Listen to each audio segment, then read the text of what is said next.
si Binibining Marjorie S. Horta at ang aking panunuring pangpanitikan ay pamilyar ba kayo kung saan ang mga ugali sa tuuhan ay may masipag at tamad?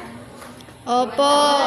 Okay, so ang aking panunuring pangpanitikan ay si Langgam at si Tipaklong. So ang uri ng akda, ito ay isang papula. Isang maikling kwento kung saan ang mga tauhan ay mga hayop na karaniwang kumikilos at nagsasalita katulad ng tao. Ang may akda ay si Aesop, isang kilalang manunulat mula sa Greece.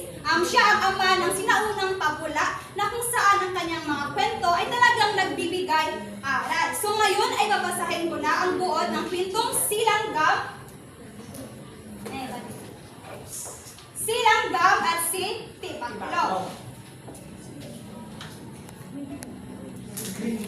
Wow! Si Langgam ay palaging nag-iipon ng pagkain habang maganda ang panahon.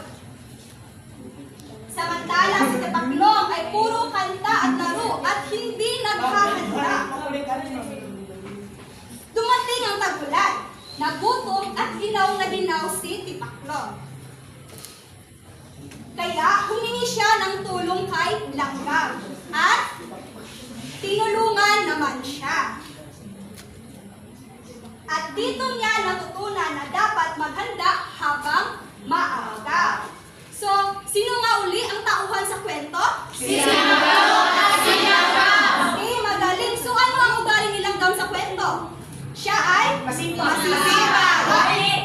Ano naman ang ugali ni Tipaklong sa kwento? Tamad. So, ano ang aral sa kwento? Huwag maging tamad. Tama, huwag maging tamad. Dahil hindi natin alam kung ano ang mangyayari sa hinaharap. Tama. So, ang kwento nito ay nasa teoryang moralistiko.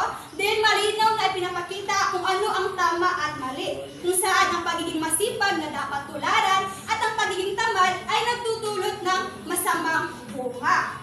So, kung iugnay natin ito sa ating buhay, kailan nga ba kayo dapat maghanda? Ngayon na. Kapag may exam, di ba? Kapag may pasulit, kapag may project. So, halimbawa sa isang barangay, kung ang mga tao ay hindi naglilinis sa mga kanal bago dumating ang tag-ulan, so maaari ito magbaha.